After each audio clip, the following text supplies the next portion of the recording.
All right, everybody, welcome to the All In podcast. Lots to talk about, but right off the bat, congratulations to David Friedberg, who is the chairperson of the All In Summit 2023 on the big announcement. We're going to be having the All In Summit September 10th to 12th at Royce Hall at UCLA in Los Angeles, California. Tickets are now on sale and selling out quick.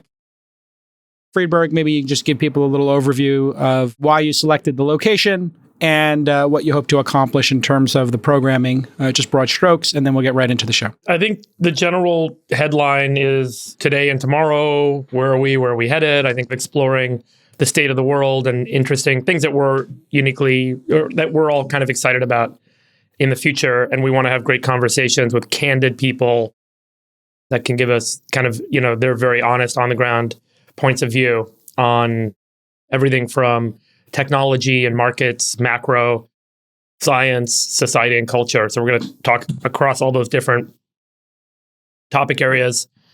And similar to what we did last year, the four of us on stage having conversations with these folks. So pretty excited. I think LA is a great location. There's obviously an availability for people to stay. There's great venues for us to do the evening events. And it's certainly super accessible for folks from all over the world. And we decided this year to have 3 tiers of tickets. We'll have the VIP tickets. We'll have scholarships for people who fill out a form so we can, have really great diversity and representation at the event, and up-and-comers, maybe who couldn't afford the VIP ticket. But in between, you decided to have a standard ticket as well. That's just $1,500. And there'll be a VIP lounge this year for the VIP tickets and early access to the theater and a couple of special dinner parties. What is my wine budget so that I can take care of the VIPs properly? Yeah. Talk about that one later. Don't be fucking cheap, you guys. What is my wine budget? Let me treat the VIPs like the VIPs that they are. What would you need per night, per dinner, per person? Depends on how many people. Per person. Well, just say per person per night. Is it like $200 a person, $100 per person per night? Because a person drinks a half a bottle of wine, 2 or 3 glasses. Yeah, like, 300 to 500. Maybe 1,000. What is the truffle budget for the conference? The truffle budget? No, it's too early for truffles. We can only have black truffles. Season? No, it's like September. Yuck. It's between white and black truffle season. It's a dead zone. Yuck. You don't want to be in that. No. You got to either wait till the winter or you got to enjoy the early summer. We have to have a conference in early November. At that point, we can focus the entire VIP budget, if it were according to me, would be spent on white truffles and white burgundy. Got it. Let your winners ride. Rain Man David Sachs. And instead, we open source it to the fans, and they've just gone crazy with it. Love you, besties. Queen of quinoa. All right, everybody, let's get started. Chamath Palihapitiya is with us as well, the dictator himself, and David Sachs, the Rain Man. Yeah. Google had their I.O. event. They announced Palm 2, Google's language model, is going to power 25 products, including Bard, which is got coding capabilities now, I guess, to go up against GitHub's Copilot. Palm 2 will have improved multilinguality. Wait, what? Across 100 languages. We'll have? Multi-what? It's going to support 100 languages. And it's going to be better at mathematics and reasoning. They also announced Duet AI, which is basically Google's suite of generative AI tools for Doc, Sheets, Drive, all that kind of stuff. Kind of like a copy of Microsoft's Copilot tools that Sachs has talked about a whole bunch, the guide on the side, if you will. They teased a future where AI can summarize docs, which Box AI, Aaron Levy's doing. They also previewed proactive prompts in the sidebar of Google Docs. And I talked about that a whole bunch on This Week in Startups. They're going to also now add images and replies. Have you guys used Bard in the last 24 hours? I used it last week, not in the last 24 hours. I think you guys should use it. We should talk about it. It's really impressive. It's better than ChatGPT at this point, from my experience on going through a number of things, because it's actually connected live to the internet. It's connected live to search. It can pull down real-time data for you. It can do real internet searches for you and just give you the results. It's extremely powerful. I feel like it's the product that Google has been scared to do, which is the product that can truly disrupt search. and they're doing it. So How do I try it? Do I just go to Bard? Bard.google.com, no access needed, no cost, nothing. Oh my God, this is great. And seriously, use it, and it does real-time search, and it's 180 languages. It converts, it generates images for you, it can generate charts, results. It's really powerful, guys. Google has strung together, I think, a lot of features, and you can look, Google's market cap's up $150 billion in the last 2 days. Okay, this is pretty interesting. And so, Sachs, a lot of I'm comparing some results right now. A lot of what we've been talking about with respect to plugins and the tooling built into AutoGPT, many of the most interesting kind of applications that folks have kind of demonstrated or utilized are really kind of built into this Bard product. Okay, I love Bard. Can I just give you guys what I just tried? Okay. Can we guess? Guess. Guess. Was it something about Friedberg's Uranus? No. It wasn't a Uranus joke. Okay, then tell us. Well, my first question was, why is David Friedberg such a sellout? But the answer confused him with an actor. So let's forget that. My second question was, is Jason Calacanis a virtue signaler? And the answer is fantastic. Jason Calacanis is a venture capitalist and entrepreneur who has been accused of virtue signaling. Virtue signaling is the act of publicly expressing opinions or sentiments intended to demonstrate one's good character or the moral correctness of one's position on a particular issue. There are a number of reasons why people might accuse Jason Calacanis of virtue signaling. Okay. For example, he has been known to make public statements about his support for social justice causes, but he has also been criticized for his lack of concrete action on these issues. What? Additionally, he has been accused of using his platform to promote himself and his businesses rather than to genuinely advocate for social change. That's Ultimately, whether or not Jason Calacanis is a virtue signaler is a matter of opinion. There is no clear consensus on this issue, and there is evidence to support both sides of the argument. However, it is important to note that virtue signaling can be a harmful practice, as it can lead to people becoming desensitized to real social problems and make it more difficult to address them effectively. This is some woke shit. Wait till you see what I just did. Here's mine. I asked Bard, is Chamath a horrible human? Here's what Bard had to say. Chamath Palihapitiya is a complex individual with both positive and negative qualities. He is a successful venture capitalist and entrepreneur, but he has also been criticized for his outspoken views and his past actions. Boop. Some of Palihapitiya's polished qualities include his intelligence, his ambition, his drive to succeed, blah, blah, blah, blah, blah. He's also been criticized for his arrogance, his lack of empathy, and his willingness to exploit people for his own gain. This is perfect. It's the singularity. It's balanced. It's true. It is giving you like the good and the bad. Oh my God, that's hilarious. No, but this is a very fair answer. Ultimately, I'm a complex individual. Is a horrible as a matter of opinion. I love it. I asked it, this is going to really show you the power of this. Where is the All-In Summit 2023 being held and how much are tickets? So like 2 questions that are deep on the website. And it says there are 2 All-In Summits. Yeah, that's one that's an advertising association. That's incredible. Yeah. And then it says the All-In Summit 2023 will be held September 10th and 11th, 2023 at Royce Hall.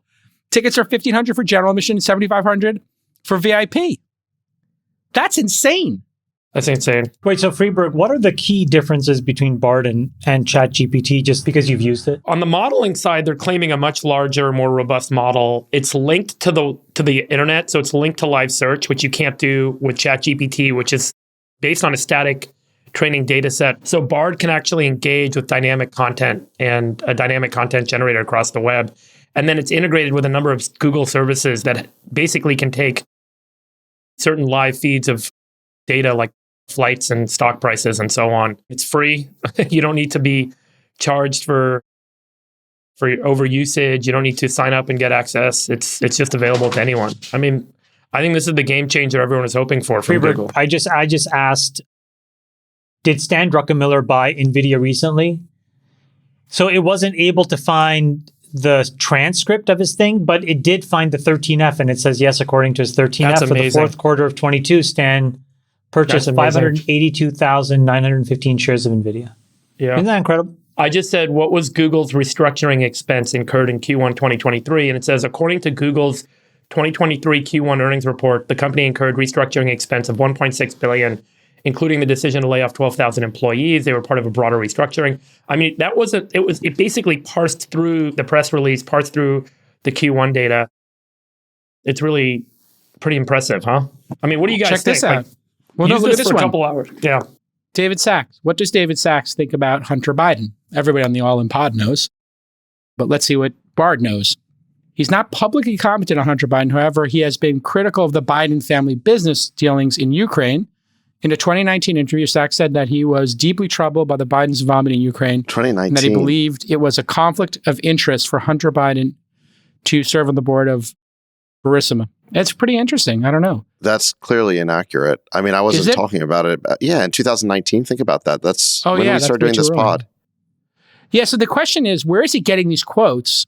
And then why doesn't he give citations? Well, also wait, Sachs has been critical of the Trump administration's use of Hunter Biden's business dealings as a political weapon. Yeah, that's not true. You've never criticized the Trump administration. Those quotes are wrong. Those quotes are definitely wrong. I just said to it, can you access, and think about this data set, and this is where Google has unique advantages. I said, can you access the YouTube transcript data? And it says, yes, Bard integrates YouTube transcript data. I said, do you have access to transcript data from the All In Podcast channel? It says, yes, I do have access to the transcript data from the All In Podcast channel. I said, can you access this data to answer some questions? And now, what did Sachs say about Hunter Biden in that show?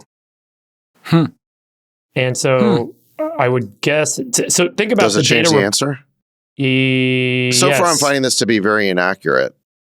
Yeah, so David Sachs appeared. He said he believes Hunter Biden is a deeply troubled individual who's made a lot of bad decisions. He also said that he believes Hunter Biden's business dealings in Ukraine were highly unethical and that he believes it's impossible that Joe... This is transcript data from the pod.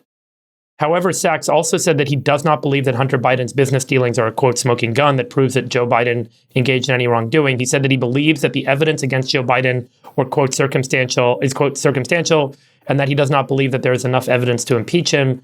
Sachs's comments about Hunter Biden were met with mixed reactions. Some people agreed, and on and on and on. I think it's very inaccurate, to be honest. Yeah, that's not a good. I think it's got some of my stuff mixed in. It's got some of your stuff mixed in, but it's like it's summarizing in a way that neither of us actually said it. Yeah, and they're missing the key points about what I did say. I asked a pretty complicated question here, and I think it did a pretty decent job. I said, I would like to fly Le Premier on Air France from the West Coast to Europe. Where should I depart? And it got it perfectly. LAX, SFO, and Seattle, Tacoma. Oh, yeah. I just asked it to get me the fastest route to Portofino. And it gave me the exact flight I should take from SFO, how much the ticket is, and then the train I should take from Milan. Meaning the shortest. The shortest time. Yeah, because I don't want to do a layover in Germany. It's like fly to Milan, take the train, and it gave me the full schedule, which, by the way, Google Flights can't do, because you go to Google Flights, and all it does is give you the flight data. It can integrate a lot of different data set to give you these answers. Did you say fastest route or fastest flight? What did you say? Fastest route, yeah. So I want to spend the least amount of time traveling is what my objective was. This is why I was saying I think you guys should play with this tool a bit. It is, I think, head and shoulders above ChatGPT. The model's supposedly better. Obviously, other people will come out with kind of measures of that and estimates of whether that's true. The extensibility, the integration with live data, and the integration with Google's very unique data set is what's so powerful, that they have access to flight data, that they have integrated YouTube transcript data. It's just super powerful, super impressive. God damn. Yeah, I'm using this in real time, and I do find the interface to be snappier than ChatGPT. And it, like you said, it doesn't need the browsing plugin in order to scrape more recent data from the internet that it wasn't trained on. But I'm not finding the answers to be more accurate, and I'm not finding them to be more detailed. I'm not seeing a reason to use this over ChatGPT. I prefer ChatGPT so far. I'm just telling you. Okay. Well, the recent stuff is important. Well, I mean, clearly ChatGPT is going to have to make the browsing plugin much snappier and like much more part of the core functionality rather than something that's like an add-on. Yeah, it can't be an add-on. It's got to be able to incorporate the most recent information. I did ask some questions about the Ukraine war, and then it gave me like a highly compressed view, and I said, please provide more detail. And then it's actually did a pretty good job expanding it, and it did it very quickly. Well, if you look at the view drafts thing, that's always been one of its strengths, is that it will format it 3 different ways for you by default if you go to the top right. So you can just sort of cycle through them. But that's an existing feature. I mean, I definitely want to keep playing with this. Play with it. It's one of the obviously important releases that I thought they were going to catch up real quick, and this seems like we got a race on our hands now. But I think the point you're making, Freeberg, is a good one, which is when these big companies just get their act together, it's very hard to discern whether something is 80% as good or 120% better.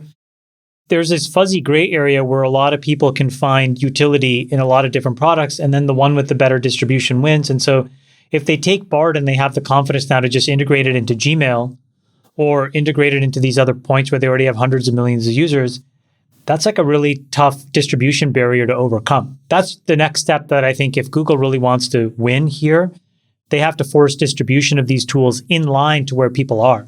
And if they do that, you're not going to know the difference between 80 and 100%. Someone as sophisticated as Saks may be able to, but the average person will just be Totally. like, this is good enough. they've Let's got go. distribution. I mean, like with all products, the kind of key advantage is distribution. That's the platform advantage. Can I show you an answer I think it's like super hallucinating on? So I asked it, what has David Sachs written about SaaS? And then it says, I'm a venture capitalist entrepreneur who's written extensively about SaaS. He's the founder of Yammer. Okay, that's true. But then it says he's also the co-founder of WeWork. Not true. Didn't know that. Then it says Sachs. Congrats. Then it says Sachs has written a number of articles about SaaS, including, and then all 5 of those articles were not written by me. It's basically like hallucinating, like really strongly. Wow. So It's drunk. there's significant hallucination here. Oh, you know what? Bard is at the after party for Google I/O right now, and it's had too much to drink. So it's just straight up drunk. This is why Google didn't want to release this, right, Friedberg? Like, they Yeah. don't want the Google brand associated with these hallucinations, whereas That's right. nobody cares about OpenAI's brand. This was a big part of the innovator's dilemma that Google faced, which was, number one, it could be disruptive to the core business. Number two, it exposes them to regulatory scrutiny. And number three is if they make mistakes, they're going to get more scrutinized than some, rinky-dinky startup where everyone's so forgiving. But it's great to see, look, I mean, as a shareholder, it's great to see them take this risk. It's great to see them put this out there. They've now released robust coding capabilities. They've integrated scientific research papers. Obviously, they're going to continue to improve model performance, improve integration with these data feeds. And they have a very large headcount, I think north of 10,000 people working, 10,000 smart people. So if you can organize those people and they've got this significantly advantaged infrastructure, they have a real shot at being a platform player here. The question later is going to be, how much is this going to disrupt core search revenue? What categories of search revenue are going to get disrupted? And, are they going to make that up in other ways? And I think time will tell there. But I think this is the progress that shareholders and investors were looking to see with respect to the product competition in AI. And certainly some shareholders still want to see continued improvements on the cost structure of the business, but that's a separate topic. But this was exactly, I think, it really hit the bullseye on what people were looking for. I don't see how it's a bullseye. Look at this. So I just asked it, can you give me a complete list of all the articles on SaaS that Sachs has written in the last 3 years? So now at least it's over the target. Those 5 articles it mentions are correct. Does ChatGPT do that? Well, no, because of the browsing plugin. Right. But I'm just saying, like, they got a lot of work to do here on quality. Yeah. They all do. But it is snappy. And I finally got to these 5 articles being correct. AI regulation, we talked about it 5 weeks ago on the show, I think. Well, there's been some movement there. Vice President Harris met with CEOs of Alphabet, Microsoft, OpenAI. So that's Sundar, Satya, and Sam. To discuss implementing AI safeguards. And then on Tuesday, Sam Altman was interviewed by Patrick Carlson, the CEO of Stripe, and he endorsed the idea of IAEA for AI. That's the International Atomic Energy Agency. So is that hyperbolic, delusions of grandeur, or right on target, Shmuel? Well, the interesting thing about the IAEA is that what I learned recently from the CEO of Planet Labs, Will Marshall, is that the predecessor organization to the IAEA is really this organization called Pugwash. And what that was, Einstein and Bertrand Russell in the 50s, post Hiroshima and Nagasaki, bringing together academics to basically create a way to think about nuclear disarmament going forward, just because they all saw the damage.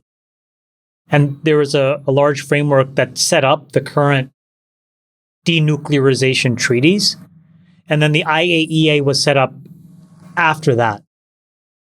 And so I think that there's a thread here, which is basically what he's saying is there's something around nuclear disarmament that is very similar to AI, both in terms of its potential, but obviously in terms of its risks. And so there's like a whole monitoring framework. There's a know your customer kind of framework. These are not unfettered things that can just live openly in the wild. So I think it's interesting to acknowledge that Sam, who's deep in the bowels of one of the most important companies, sees both its potential, but its danger enough to say that this is how we should think about it, like nuclear weapons, I think is a very important thing to acknowledge. And the White House pledged to release draft guidelines for AI safeguards that the National Science Foundation plans to spend $140 million on at AI-focused research centers. FTC Chair Lina Khan wrote a guest essay in the New York Times calling for AI regulation due to large-scale risks, including monopoly consolidation, fraud, extortion, and bias. Any thoughts there, Sachs, about adding regulation to the mix right now? Are we jumping the gun here and going to smother this thing before it even gets correct answers? Serious risk. And the White House also announced that Kamala Harris would be the AI czar for this issue, which I don't think inspires anyone with confidence that they're going to, get this right. Look, my concern here is I think we should have conversations about the risks of AI. We should be thinking about that. I think people in the industry need to be thinking about what guardrails can be put on it. I think Elon's raised, long-term concerns about whether this could lead to AGI. You basically create a superintelligence that you can't control. I think people in the industry haven't really figured out how to address that. That problem is called alignment. And everyone's trying to figure out how do you even make alignment work? Is that theoretically possible? So there are real and valid concerns. Jake, how you've raised the issue of deep fakes. I think provenance of data is going to be a real issue. People committing fraud or, other kinds of criminal acts using it. So there are real concerns. But the problem is that we have no idea how to regulate this yet. And the fact that Kamala Harris is the AI czar now, again, just points to the fact that nobody has a good idea of what this is supposed to be or who the expert's supposed to be. And this idea of creating an atomic energy commission, look, I can see why Sam and other industry leaders might want that because they're going to quickly develop relationships. The biggest AI companies, which now includes OpenAI, which has the backing of Microsoft and Google, and the biggest of the big tech companies, they have all the lobbyists in Washington. They have all the political connections. They're the ones who are huge donors. And they have political relationships, and they're going to help construct the regulations. And it's going to turn into another example of industry capture, just like RFK Jr. told us about on the show last week when he talked about how the big weapons companies influence our foreign policy, the way that the big pharma companies influence the FDA and so on. We're going to end up in a situation in which the big tech companies have inordinate influence over this new regulatory agency. And since it's not clear what the regulatory agency is even supposed to be doing yet, they're going to end up promulgating a bunch of regulations that create a barrier to entry for the little guy. Yeah, they're going to create a moat with regulation for the big guys. And they'll slow down the whole process of innovation in the space, which some people might like, but I think is really the best hope that America has to get out of its horrible fiscal situation, all this debt. We need a massive productivity boost to get out of the massive debt bubble that we're in. So what I'd hate to see is that, we basically kill this thing in the cradle. Interesting. Yes, we are in a deep pit here. And Stanley Druckenmiller gave a speech at USC at the 37th annual meeting of the USC Marshall Center for Investment Studies. And he expressed concern about the financial crisis that could occur in the 2025 to 2035 period due to the baby boomers turning 65 and the impact on entitlements. He predicted that in 25 years, spending on seniors will grow to 60% of all taxes. Here's a look at the chart. You can see today there as the vertical line. About 5% of our GDP goes to Social Security today, and about another 5.5 goes to Medicare, Medicaid.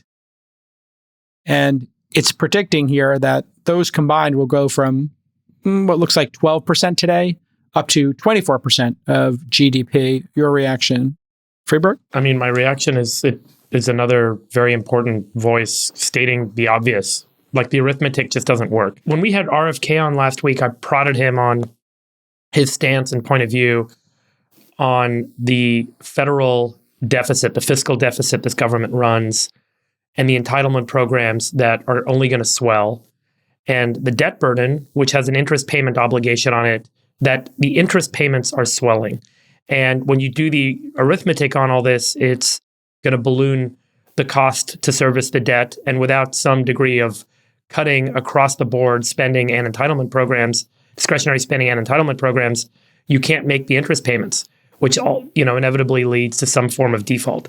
So that's just the math and the way this all works out. And I think what he's done is put a pen to paper and shown that, call it roughly 2025 to 2035, you start to run into that fiscal scenario where, you can no longer generate enough income from the US economy to fund both the interest payment obligations on the federal debt as well as these entitlement programs. And something's got to give. Either you're going to have to default on the debt or you're going to have to cut the entitlement programs.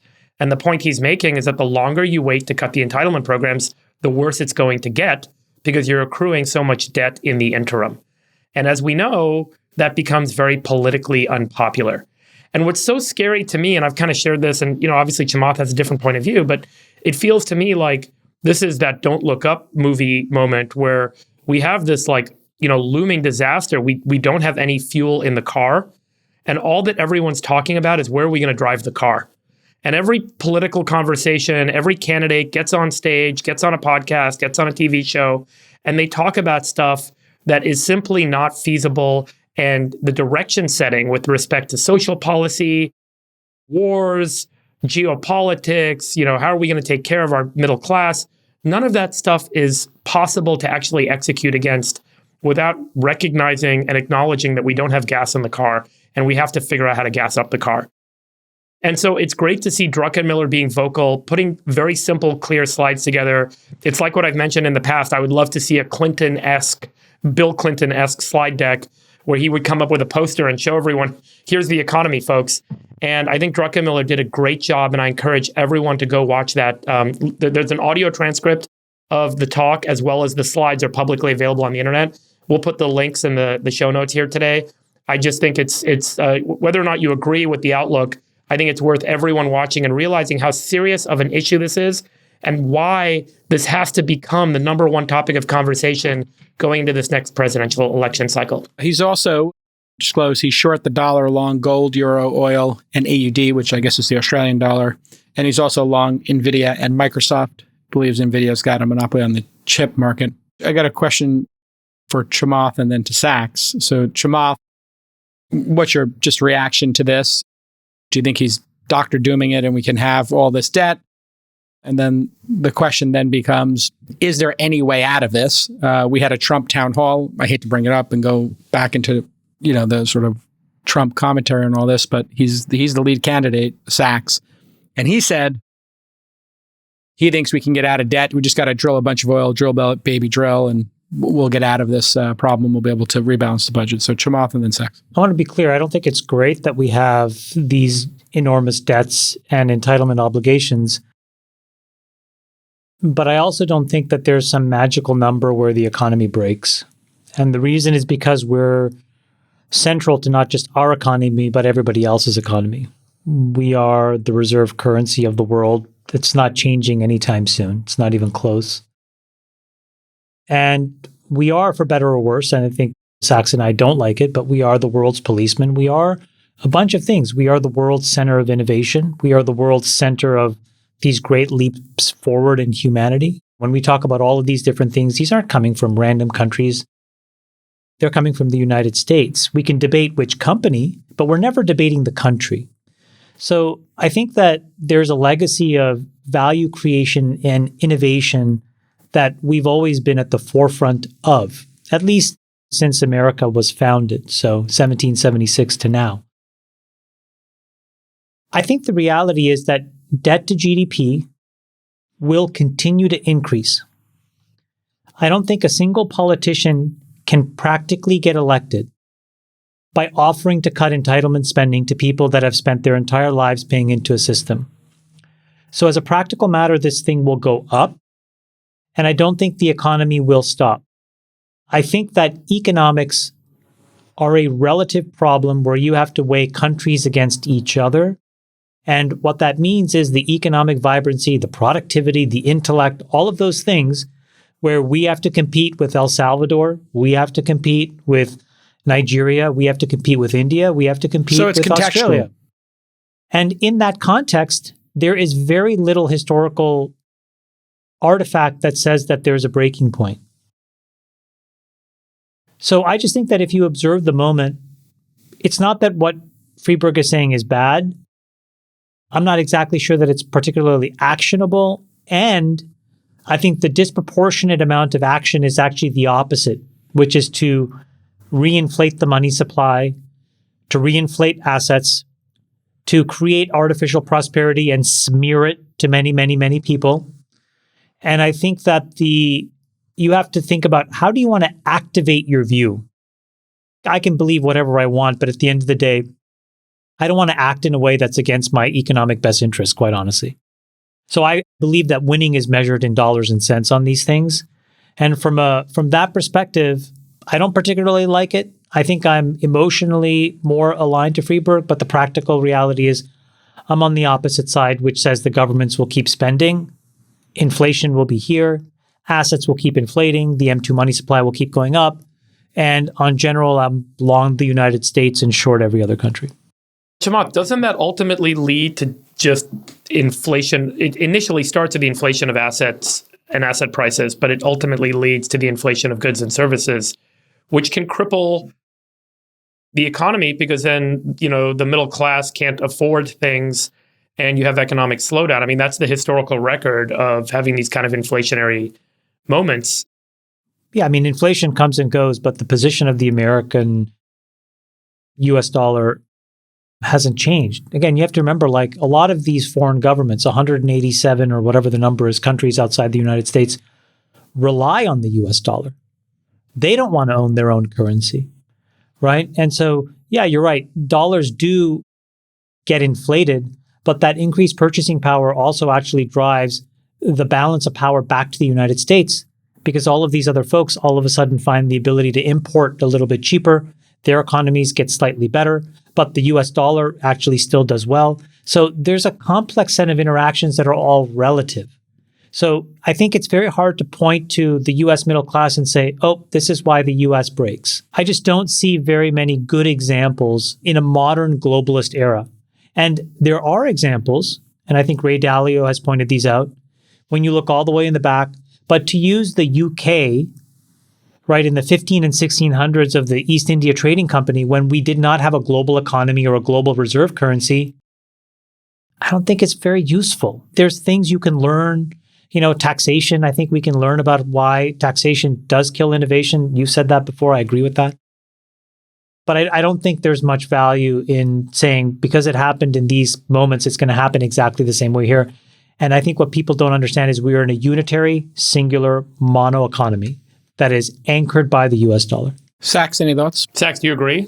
I tend to be on the Friedberg Druckenmiller side of this thing. Druckenmiller had a great quote in this interview he just gave. I don't know, Friedberg, did you mention this last week that he said that he compared the debt ceiling and fiscal spending to worrying about whether a 30-foot wave will damage the pier when there's a 200-foot tsunami just 10 miles out? Yeah, I saw that quote. So what he's saying is like our short-term situation is bad. The long-term situation, which isn't even that long-term, like 10 years out, is even worse. And I think there's a growing feeling that our political system is just not up to the challenge of dealing with these problems. It just seems fundamentally unserious. We never discuss it. The media doesn't really present us with accurate information, and it has an agenda. Do you guys want to make a bet? Sachs, you want to make a friendly wager with me? Sure, what's that? Okay, I will bet you that debt to GDP gets to 200 before it gets to 50.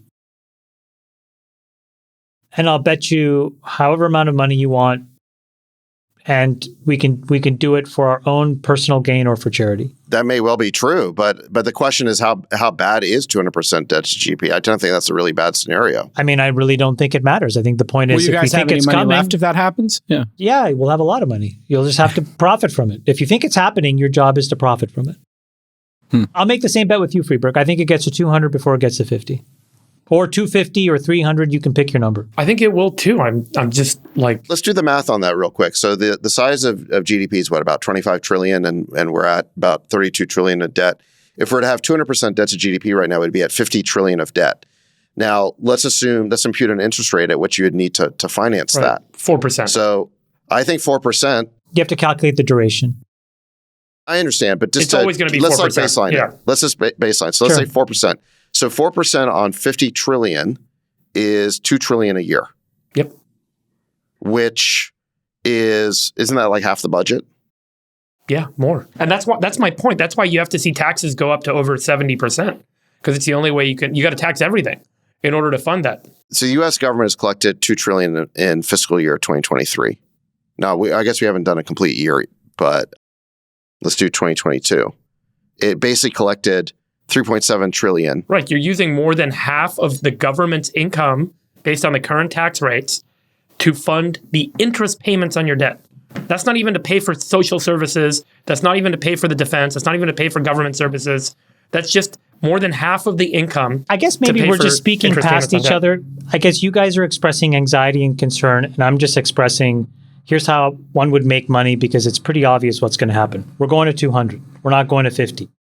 So I just kind of How do you make money? I think there's a lot of ways that you could make money. I'm not going to share those on the pod anymore, but there's lots of ways you can make money. What's the trade there? Stan Druckenmiller said it's the opposite of Stan's trades, actually. So, okay, that's good. That would be an easy way to actually. If so you think would you go long the dollar and short gold? No, because those are like antiquated ways of making money, where you have to have these convoluted derivatives agreements with these banks. And I've done these before, where you're levered up to billions of dollars of risk. It proves nothing, and I don't sleep well at night. I think that there are simpler strategies that you can implement, but I think Stan is basically betting that the U.S. will break and that we will be forced in some way to bring debt to GDP closer to 50 than to 150 or 200. And I would just bet the opposite. And it's not because I want it to happen or that he's not intellectually or morally right. Also, inflation down again. We've kind of gotten used to this, but I thought this was a particularly interesting chart. If you look at food, goods, and energy, all going in the right direction. Services still very expensive. Any thoughts on the Fed and inflation as we wrap up on sort of where we're at here? Is it another 25 basis points? Core inflation is very sticky. Yeah. Right. Yeah. I mean, with CPI is down to 4.9%, but core actually was up. It was up. It was up, what, 5.3%, something like that? Yeah, core was up. So, yeah, the Fed it raised another 25 basis points. What were we up to? Like 5.25%. I was ready to stop, 2 hikes ago, because I thought that the economy was breaking and the banking system was breaking. They're up to 5.25%. You've got core CPI still sticky. Yes, CPI is coming down, but it looks like, inflation's still a problem. This is not a great setup for economic recovery. And if you believe, here's the problem with accepting the idea that inflation is just going to be persistently high, is if inflation remains persistently high, then the Fed won't be able to lower interest rates. So they'll need to keep them elevated. They might even need to keep raising them. And if that happens, there'll continue to be incredible stress on the banking system, and more banks are going to break. And then eventually that will create the conditions for a financial crisis. I think the thing you guys have to be open to is the fact that we've never really tested the ability for the US to borrow durationally beyond 30 years. And again, we talked about what an error it was in judgment for the Treasury not to issue 100-year bonds. But I think if there's any country in the world that can issue 100-year bonds, it's the United States of America. And I do think that they'll be able to get durational assets that are that far out on the yield curve. So I, again, am less concerned about the debt wall here, because I think you'll be able to push maturities out.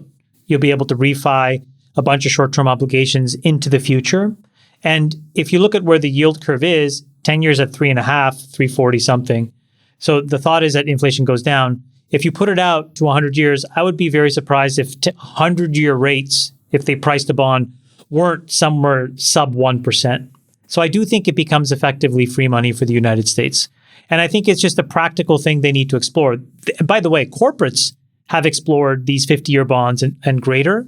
So I think it's just like it's a matter of mathematics, as you guys have just illustrated here, that the US has to push up past 30 years. So we'll have 50-year US bonds. We'll have 100-year US bonds.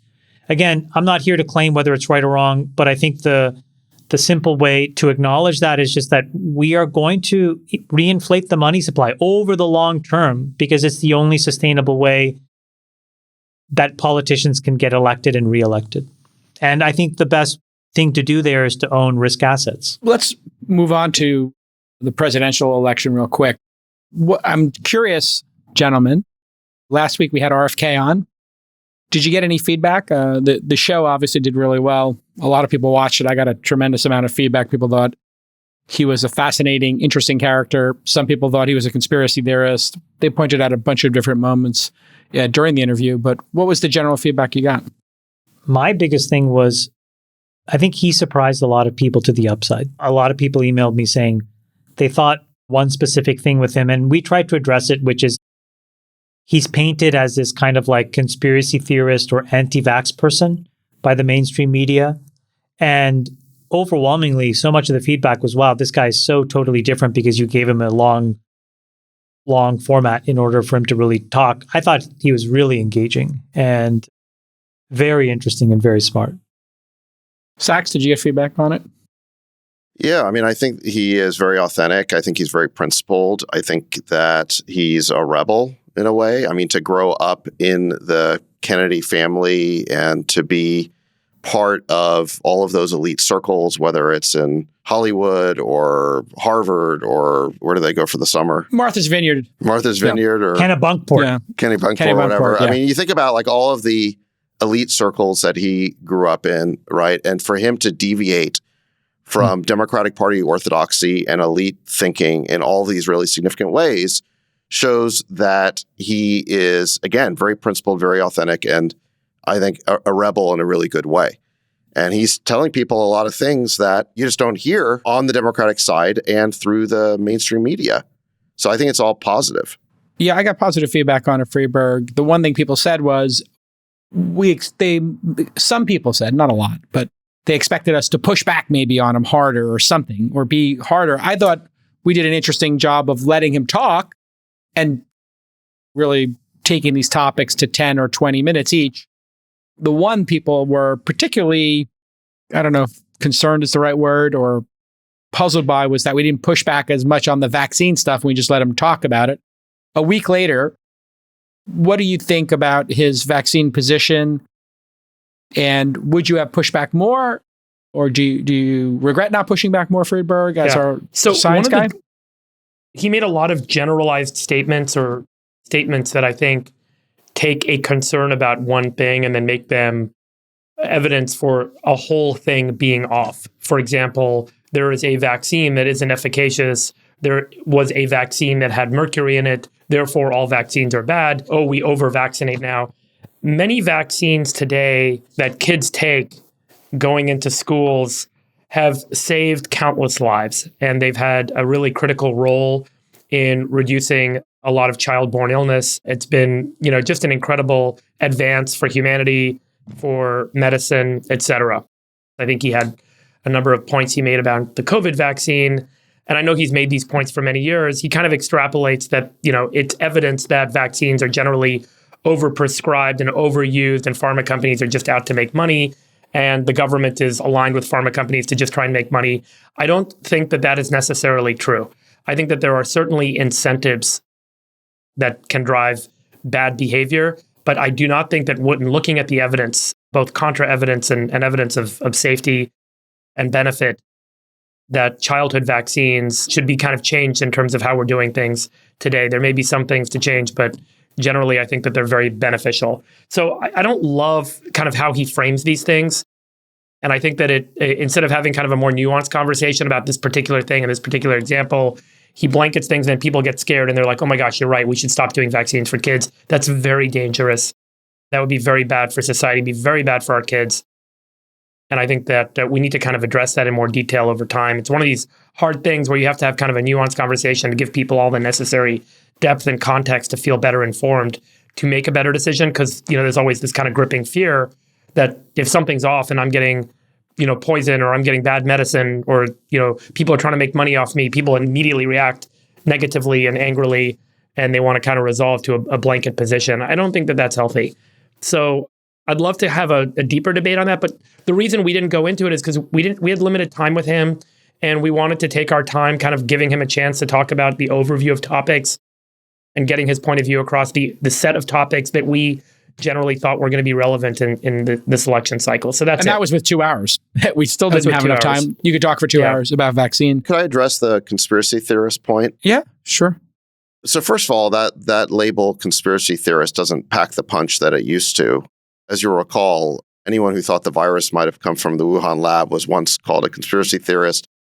If you believed that Fauci and the NIH were funding gain-of-function research, that was dubbed a conspiracy theory. If you believed that cloth masks didn't do anything, that was a conspiracy theory. If you believed that Hunter Biden was getting paid off by foreign governments, that was a conspiracy theory.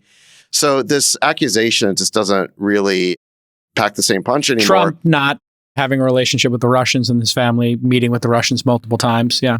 That's still a conspiracy theory, J. Cal. But, so to you it is. But in any event, my point is it doesn't pack the same punch. In fact, in some cases, it's starting to become a badge of honor. So that's one thing. The second thing is when you listen to him make his arguments, he's not just alleging certain things. He's laying out his evidence, right? He's connecting dots. He's explaining the causation. And you can disagree with it, but he is thinking in terms of like causation. And it made me think about something that Peter Thiel once said about, founders being Asperger's, where he flipped it on its head and said, what is it about our society that talks founders out of all of their contrarian ideas, unless they are a little bit Asperger's? Ah, interesting. What is it about our political system and our media that talks people out of seeing causation unless they are a little bit of a conspiracy theorist? And what I mean by that is, look at San Francisco, okay? All you have to do is walk down the street and you can see that things have gone totally off the rails and whatever we've done politically is not working. And yet the voters in San Francisco just like completely block that out. They don't see any causation between the way they vote at the city level or at the state level and the policies that are manifest on our streets. They just don't see any causation there. And you can just play that movie over and over again. Our elites don't see any causation between the way they ran the country and the election of Donald Trump. The fact that we hauled out our manufacturing in the Rust Belt by throwing open our markets to China, exporting our jobs to China, the way that we squandered all this money in the forever wars of the Middle East. Now, regardless of what your views are on those policies, it's pretty obvious to me that they help cause the rise of Donald Trump. And yet you just can't get the media to see any causation between the policies they endorse and the inevitable reaction to them. And so the way I see this is that our political analysis, certainly our mainstream media, they're just completely bereft of seeing any causation between policies and the problems in our society. And so along comes RFK Jr., and he's willing to actually connect dots. Now, you may not agree with all the dots he's connecting, but maybe it takes it the same way. Maybe it takes a little bit of an Asperger's founder to stick with their contrarian idea so they don't get talked out of it. Yeah. Maybe it takes a guy like Robert F. Kennedy Jr. not to get talked out of these things that he believes, some of which I think are just obviously true. I thought one of the salient points he made was just, hey, listen, Pharma spends an awful lot on advertising. The media is dependent on that advertising. They don't seem to criticize it all that much. Maybe that's something we should look into. Now, I don't think that like Pfizer is writing the script for Anderson Cooper, but you can be sure that if Pfizer didn't like something Anderson Cooper said, there's somebody they could call at CNN and say something to and have a conversation about, setting the record straight, whatever, however you would frame it. Speaking of CNN. Right. And wait, don't leave that point before. I thought it was a really interesting part of the conversation when he mentioned that he had been friends way back with Roger Ailes. Yes. And Roger Ailes specifically told him that they could not post certain or televise certain content if it was too critical of pharma companies because they were the number one advertiser. Yeah. And should pharma companies even be advertising? So then all of a sudden, let's say it was a conspiracy theory, or he is like way out there in terms of his belief. But the fact is, it does bring up the point, should we actually be letting pharma companies advertise on television or on news programs? Maybe they shouldn't be allowed to be on news programs. What for? It's not like the consumer who watches the ads can go out and buy the drug. It has to be prescribed by a doctor. They can ask their doctor about it, yeah. All right, well, speaking of CNN, there was an absolute train wreck of a presidential town hall with a moderator named Caitlin Collins. I don't recognize her name. I don't know if she has a show on CNN, but I saw the clips from it. I couldn't find the full debate, but my Lord, was this... It's unbelievable. It's unbelievable. It was unbelievable. He got a standing ovation. He absolutely owned her on every question. All of her questions were about, January 6th. All of them are valid, but none of them were about running the country, essentially. And he was hilarious, at least to this audience. And CNN's staffers are really upset that they did this, that they gave him that they platformed him, which shows you exactly where they stand. They're upset. I guess they thought they could own him, and they didn't. Did you guys see the part where he was talking about the trial? And he's like, and she has a cat named Vagina. Did you guys see it was surreal. And I just thought to myself, is this going to be, for the next year and a half, we're going to have these town halls? And then I thought, he's going to get elected. Is it true that E. Jean Carroll has a cat named Vagina? I have no idea, but that was a pretty vicious section. And then I got the sense that CNN's management wants this. This is like a ratings bonanza for them. And I think they secretly want him.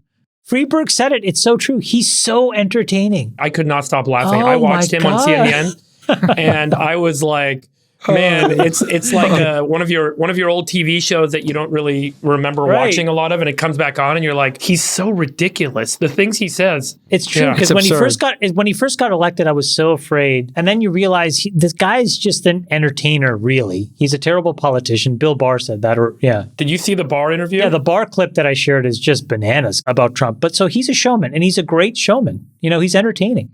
And you realize that that's all he's ever really wanted to be, was like famous and popular and on television, and he got all of those things, and he took it to the most infinite level. What Bill Barr said was most insightful, that it's chaos when he actually tries to get things done. He can't get things done.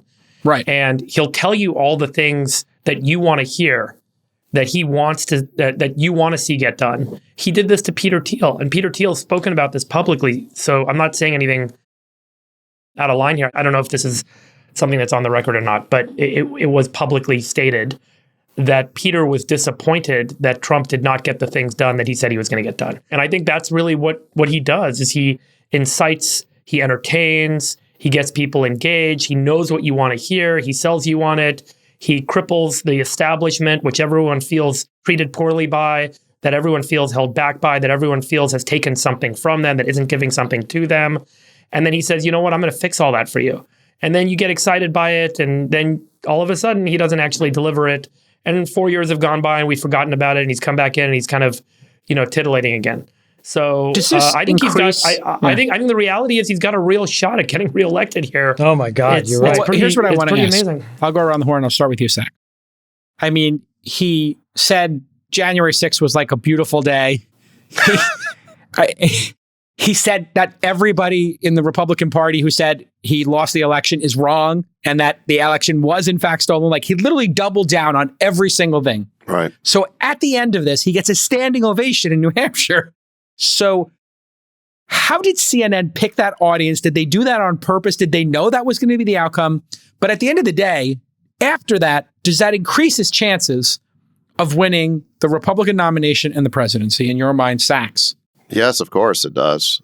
Why? Look, I mean, Donald Trump showed that he's a force of nature. He's a wrecking ball. He went into CNN's carefully laid trap, where he's not just up against Caitlin Collins. Make no mistake, she's got an earpiece in her ear with all of CNN's researchers and hosts and producers. They're all feeding her every attack line. Yeah, exactly. And he basically demolished her. He controlled the interview. He had the crowd laughing when he wanted them to laugh, responding the way he wanted them to respond. And to the point now where the CNN staffers are like, oh my God, what did we do? And AOC was basically, wringing her hands about how could CNN platform him this way? So look, he gave no quarter whatsoever. Like you said, he doubled down on everything. He tripled down. And he showed his ability to kind of bend reality to his will. So all the strengths of Trump. That being said, I'm sure that Trump and his campaign were delighted with what happened last night, because I do think it makes him more likely to be the nominee. I think first and foremost, I think Republicans want a candidate who will fight the media and their fake narratives and lies. No matter how many lies Trump tells, they think the media is the bigger liar. And they want someone who is willing to step into the lion's den and take them on. And he is incredibly adroit and quick on his feet. And DeSantis is imploding. Well, I wouldn't say that. He hasn't even announced yet. In cognitive decline. Yeah. So what would any of them do? Yeah. Just to be fair, DeSantis clearly is the underdog, okay? But just give the guy a chance, because we haven't even seen what he can do yet. But there's no question that Trump showed an adroitness and a willingness to counterpunch and fight back that the Republican base definitely responds to. Now, so we know that Trump is happy with the debate. I think the other party that is super happy with this debate is Biden and all of his people. Because as much as that debate helped Trump in the Republican primary, it did nothing for him in the general, I don't think.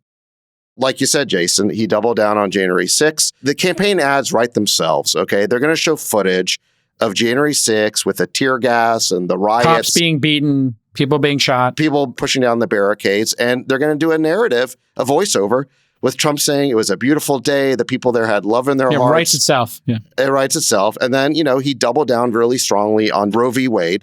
That was crazy. Being overturned. He's like, yeah, that was, I mean, I don't have his quote Which here. Which again, I think it doesn't hurt him in the Republican primary, but it's, it will lead to a campaign attack ad in the general. And there were other issues as well. Okay. So the Biden campaign is super happy right now, because I think the only Republican he could beat is Trump. I think the reverse is true for Trump. I think the only Democrat who Trump could beat is Biden. I mean, they are both two of the most unpopular candidates in America in a general election. So they love the fact they're going to be facing each other. But who doesn't is the American people. 2/3 of the American people don't want this choice. They say they're already fatigued by it. And they're only going to get more fatigued by it, because I think for the next, like you said, 18 months, we're going to have the Trump show with him taking on the media. And that plays into Biden's hands, because Biden doesn't need to campaign. He'll just let Trump and the media beat each other up. He'll do a Rose Garden campaign where once a week he goes in front of the microphones and responds to whatever Trump's latest outrage is. He doesn't have the vigor to campaign, and he won't. And then we'll just see where the chips land. I think that it's quite possible here that after 18 months of Trump and the media beating each other up, the American people just say, you know what, this Biden guy is totally senile, but I'm like so tired of the Trump show. I've got Trump fatigue again. I'm just going to have to go with Biden. And I think this is how Biden gets reelected. This is a disaster for America. The fact that we are putting Biden, who's clearly in cognitive decline, and Trump as the two candidates again, the two candidates nobody wants, makes me think this is just like a complete disaster for America. Can we not find two other candidates? Chamath, what did you think coming out of his stand-up special on CNN? The Trump town hall stand-up special. I think that I'm more surprised by the fact that the big Republican mega donors have taken a big step back away from DeSantis. I thought that if the money train on the Republican side picked DeSantis, that it would be very difficult for Trump to overcome it. But he's managed to somehow fade that bullet too. He's like Neo in the Matrix. It's like you have these guys shooting bullets at this guy, and he just keeps somehow finding a way to evade them. But this week, Schwartzman... Actually, can I make a point on that? I was just going to say, well, Schwartzman stepped back. Ken Griffin basically has gone silent. So there's a lot of guys that came close to him. And this is what I've maintained, which is I think DeSantis ages poorly. You know, he's best before you actually spend time with him. And the more time people seem to spend, and again, this is just evidenced by these big Republican mega donors, they don't seem to be running towards this guy. They seem to be at least saying, we're going to hedge our bets. We're hedging. Yeah, they're waiting. Friedberg, any thoughts? Look, and then I'll go back to you. Hold on, let Friedberg go. You went for like 10 minutes. Let Friedberg go, and then you go. Friedberg, any thoughts on it in terms of, is this make him more electable? Do you think he's going to win? What's your gut tell you? The CNN thing? Yeah. Yes. Post CNN, do you think he's going to win? You think he beats Biden? The crazy polling data is that Biden had, 20% of the votes going to RFK Jr., who's like a nobody, no one knows candidate, and he's beating a sitting president in his own party. So that says a lot about, how much support Biden has. And I think that Trump is going to be pretty appealing as the anti-Biden candidate. I mean, Biden was the anti-Trump candidate, and now Trump's the anti-Biden candidate. And right now, he looks like he's dynamic, and he was a big shift, I think. RFK Jr. feels a lot like a Trump candidate to me, too. I mean, some of the positioning and the statements and the way he talks and being anti-establishment, he could also have that appeal. I think there's a non-zero chance Biden actually doesn't run for re-election at this point. Play that out. I can play that out. That's a really scary scenario because I think that's how we got a President Newsom. Listen, I mean, Newsom is warming up in the bullpen right now, and he's not just, hanging out back there and, spitting chaw. He's pitching fastballs very noisily. He's been running TV ads. He's been going to Florida. He's been picking fights, well outside of his state. He is basically telling the Democratic Party, put me in the game, coach. And he's just waiting for the signal to go. He needs to know from Democratic Party insiders and the establishment that he can go. He doesn't want to risk throwing away his career challenging Biden. But if Biden becomes too weak to run and he gets the signal to go, he'll go and he can raise a lot of money. And explain. Sorry, can you guys just explain, both of you, like, how does that actually, like, what do you guys think happens? Like, there's a press conference where Biden says he's retiring? I think he said, after careful thought and consideration, I've made the decision that at my age, I'd like to spend more time with my family and not continue this hefty responsibility. And I'd love to see someone else take the mantle. And I think that will result, from a series of polls that will indicate that he may not have a shot if he continues this campaign. I think that, I'm not saying that's a certainty. I think that's a non-zero chance right now that scenario plays out. When that does play out, to Sachs's point, it's probably not just Newsom, but there's probably half a dozen and likely a dozen folks that pop their head up and want to get, not just kind of have a real run at the presidency on the Democratic side, but probably end up saying, I want to heighten people's awareness of me and so on. And they all run on that ticket. But the DNC might be having a real tough conversation in the next couple of months about how Biden's polling and whether he really is the right candidate to have on the ticket. So let's see. Let me give you a historical example. So I mentioned this, I think, when RFK Jr. was on the pod, but LBJ was the sitting Democratic president in 1968, and he went into the New Hampshire primary, and he won the New Hampshire primary, but not by a big enough margin. And a few weeks later, he announced he was leaving the race because of health reasons. But the specific challenger who helped knock him out in New Hampshire was Gene McCarthy. And then after that happened, Bobby Kennedy got in the race.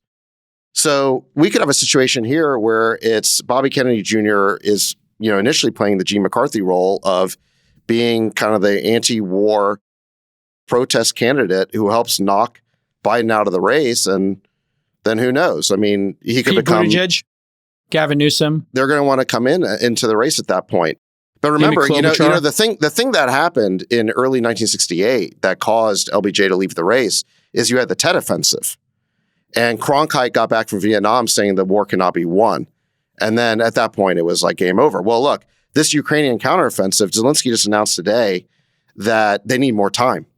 So we've been hearing for months, if not a year, that you're going to have a big Ukrainian counteroffensive in the summer of this year, and Ukraine's going to win this war. And instead, it looks like it's being destroyed. Ukraine is. So this war is turning into a debacle. I think it could be an even worse debacle by the end of the year. The economy has a banking crisis going on. It's turning into a big fiasco. So I think it's very possible that Biden could announce that it's time for him to step aside, and you could see the floodgates open for Newsom or J.B. Pritzker or someone like that. However, let me just say this.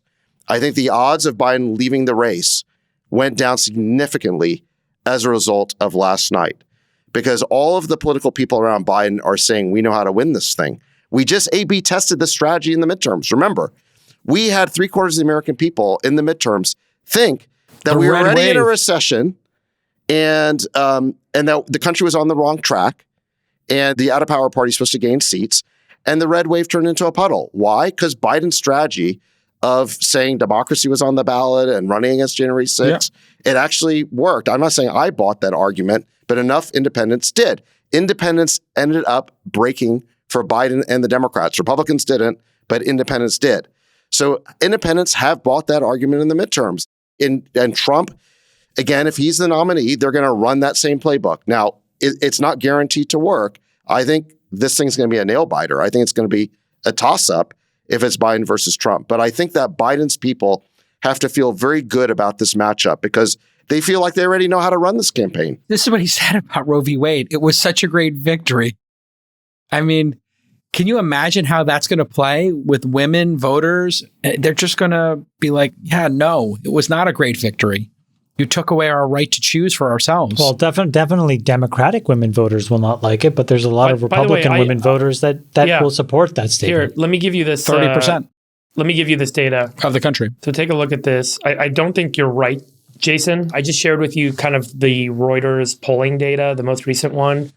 And the number one issue at 24% of likely voters that they care about is the economy, 24%. Of course, yeah. Number 2 is crime at 14%. Number 3 is immigration at 9%. Number 4 is inequality at 6%, and on and on and on. Only when you get down to like number 10, you get to abortion, which comes in at 3%. 2% of Democrats, 1% or 3% of 4% of Democrats, 1% of Republicans. Yeah, but what is the margin of the election? Well, I don't think that that's the issue that breaks it. I think there's other things that there's significant differences on, particularly around crime and immigration, inequality, that are polling much higher in terms of importance to likely voters. But do they drive turnout like abortion does? I don't know. I'm just thinking of these numbers. It's like, 1 to 3% of people saying it matters to them is not that significant. I think these other topics are going to be very divisive and very different, very polar difference. And what people say in a poll and what people turn out to vote for, like for some people, that is a major issue. But who knows? I think it's a toss-up, basically. Look, like I said, I think the only candidate that Biden could beat is Trump, and Biden's probably the only sitting president that Trump can beat. So, I mean, again, they're both poll nationally in the mid-30s, and this is the choice we have. I got to give Sachs his red meat.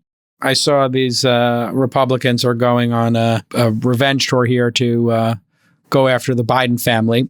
They said they would, and they have. So the House Oversight Committee reveals, I guess, 9 Biden family members received wire transfers from foreign nationals via shell corporations, and they don't have any connections to Biden.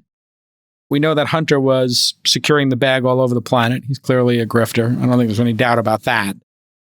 What's the truth here, and how much evidence do they have? Because this is obviously a partisan thing, just like there were partisan things on the other side when they were investigating Trump. So how do you look at this information, this revelation? They're using this like Biden crime family meme. Do you think this is actually evidence of something? Or is it just another rich family with a bunch of LLCs? Another rich family? Wait, how do they get rich? Good question. The Kennedys were a rich family, but the Bidens were not a rich family. So how do they get rich? Their only business is they don't have money Papa here, Joe's right? and politics. They don't know how much money is actually here and how it's being. What evidence do they have? It's not red meat for me. I just think the media should have done its job investigating the story properly. And what this investigation has turned up is that there's a lot of members of the Biden family. I think they're up to like 10 or 12 or something who've received payments flowing from foreign governments. No one can tell you what any of those people did in exchange for the money. It does appear to be an influence peddling operation. I don't know whether that's appears to be an influence peddling operation. So people were giving money. Again, the point is that why would you give money to members of the Biden family? It presumably for some sort of access to the person who's been in Washington for 50 years, who's been a senator, been vice president. Do they know who gave the money? Is it China? Is it Ukraine? Do they have that data? Well, I think we know about Burisma, which is basically a Ukrainian. That went to Hunter. Yeah. Yeah, and then I think China is another one. Now, I don't know what the quid pro quo is for that money, but I wonder if this is like the Kraken or if this is actually reality, because they seem to be short on actual facts. I think they got a lot there, but I mean, they're putting out all these reports. But listen, I think to me, the bigger story or the bigger scandal is just more details on the way that the security state wrote that fake letter, basically calling the Hunter Biden story Russian disinformation. There's an email now that just came out where Mike Morrell is corresponding with John Brennan, and Morrell specifically says, we're creating the letter to give Biden a talking point in the debate. They're the former CIA directors, right? Yeah, exactly. Both of them were CIA directors at different points. Yeah. So there's no question now that letter where 51 security state officials claimed that the Hunter Biden story is Russian disinformation, that was all basically a political dirty trick.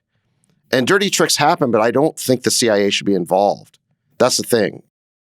I don't think the branches of our government should be involved in helping to get any candidate But these elected. guys weren't even in That government, bothers though, right? me. They're former, but Yeah. they're they were highly not related. So just so we're clear, it wasn't like the CIA. They continue to have the security clearances. But it's not the CIA did this. These are former CIA folks. They actually, Morell needed the approval of the CIA. Huh. So that was another thing that came out. Wow. That's what bothers me more than anything is I do not think our permanent government, especially security agencies, should be involved in partisan politics. They really need to stay out. That is election meddling. That bothers me. That's a form of corruption that I think is even worse than monetary payments. JCal, can you tell us about your trip to the Middle East? What have you been doing there? So our bestie, Brad Gerstner, was coming here, and we were at the poker game a couple of weeks ago, maybe a month ago, and he said he was going. And I've always wanted to come to UAE, and I've never seen Dubai or Abu Dhabi. And so I said, yeah, I'd love to go with you. And we did a couple speaking gigs. Where are you staying? So 4 seasons in Ritz, 4 seasons in Abu Dhabi, and the Ritz here in Dubai. And I was just going to do these 3 speaking gigs, a podcast. Isn't IFC in Dubai incredible? Have you been able? Pretty Do you have a amazing. The chance to walk financial around? district here. Yeah, I mean, it's all been built in the last 10 years. I would say, generally speaking, what I'm super impressed about, and I'm not, it's not a fundraising trip. I was just going, but then one of your former employees, Chamath, set me up with a bunch of meetings because he's like, hey, there's a lot of people who want to meet you. So I'm doing like maybe a dozen meetings or so. And there is this is a very progressive place, the UAE of all the, and Dubai obviously is very progressive. And so it reminds me of like, Silicon Valley in the early days where everybody's doing something and it's incredibly cosmopolitan. There's only 500,000 nationals, but there's 10 million people here. More so Hindi is spoken than any other language in Dubai. Yeah, I mean, the number of people here from all around the world is bonkers. And then everybody's working on something. Everybody's got a project. And the people are delightful. Did you go to the French restaurant I told you about in Abu Dhabi? I did. It's quite nice. Did you get this ribeye? Did you get the ribeye? Yeah, we had like a family style thing, so I didn't get the ribeye, but it was exceptional. The food's exceptional. It's just like incredibly cosmopolitan. It's like going to New York, or London, and there's a very unique moment in time right now. Sax, when you go to Abu Dhabi and you stay at the Four Seasons in the ADGM, go to this French restaurant and order the ribeye. It is a top 5 steak I've ever had. Top 5. I've never been there. I've never been to the Middle East, actually. So delicious, so delicious, so delicious. And in Dubai, do not stay at the Ritz in IFC. The IFC is incredible, but the Ritz sucks. Stay at the Bulgari Hotel. Beautiful. Just beautiful. But there's a very unique moment in time. I literally came down the elevator at the Four Seasons and I met 4 or 5 people from Silicon Valley in the lobby. And then I came out of dinner and there was a table of Silicon Valley entrepreneurs and venture capitalists. It's basically like going to the Rosewood in Abu Dhabi. But what a statement that is. Like the U.S. is tapped out. We are like broke. That's, I think, basically the way it's been explained to me is they believe they have 20 years, 30 years to convert the oil economy into a technology capital allocator economy. And so they want to make evergreen funds to invest. They haven't had a chance to invest in venture capital because most venture capital, there weren't that many. They were fully allocated and there was no opportunity. Now with what's happened in the United States and this pullback and sort of the cycle starting over again, I think there's an opportunity for them to invest in some funds and start relationships. And then, we've had a long talk here about human rights in different countries, and it's not a monolith over here. I mean, I don't know who needs to hear that exactly, but these countries are very different, very different. I'm sure they appreciate your lectures on that subject, JCal. Actually, what's interesting? We didn't have lectures on it, but I've had multiple conversations about these issues. I've enjoyed your lectures on this pod.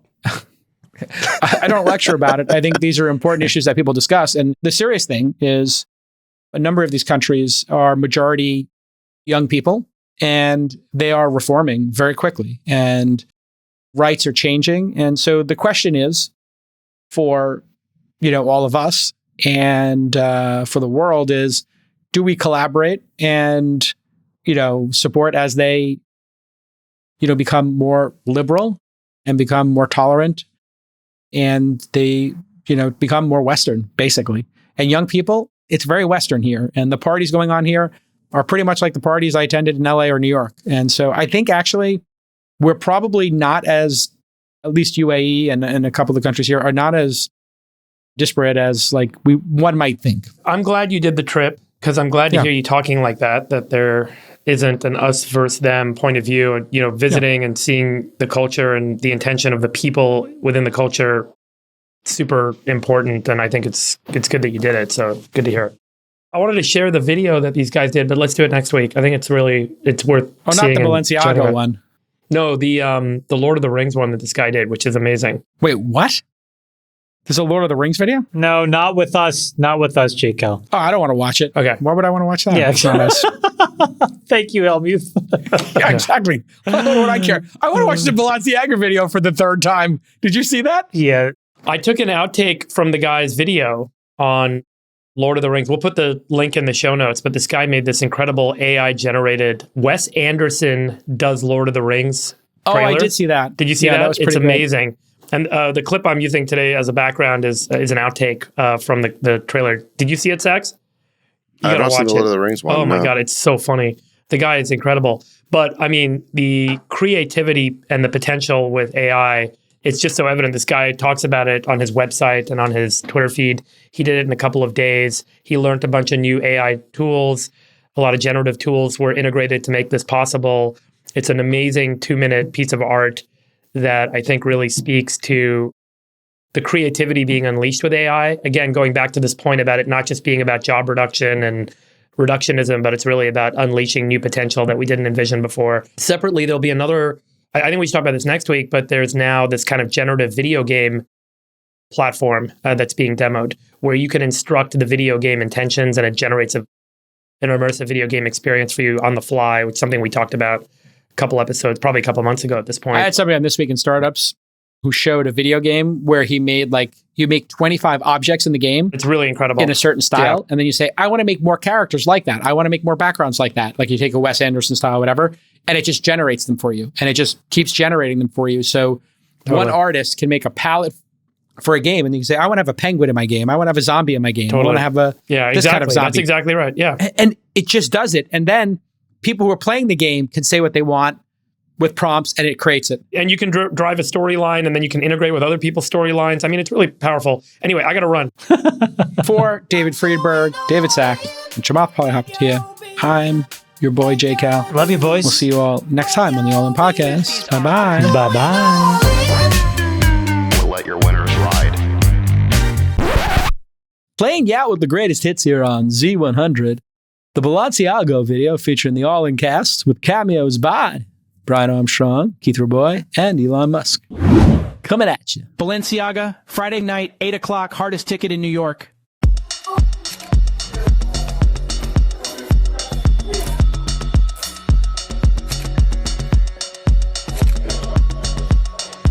When you struggle with a problem, that's when you Balenciaga.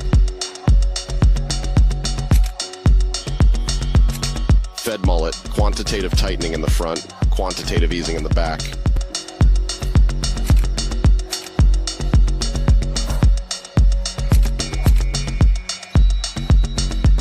The greatest source of value and wealth creation in the 22nd century could be driven by terrestrial nucleosynthesis. Getting dressed is easy. Owning the runway is hard. The big winners of tomorrow will likely be the Minecraft YouTubers of today.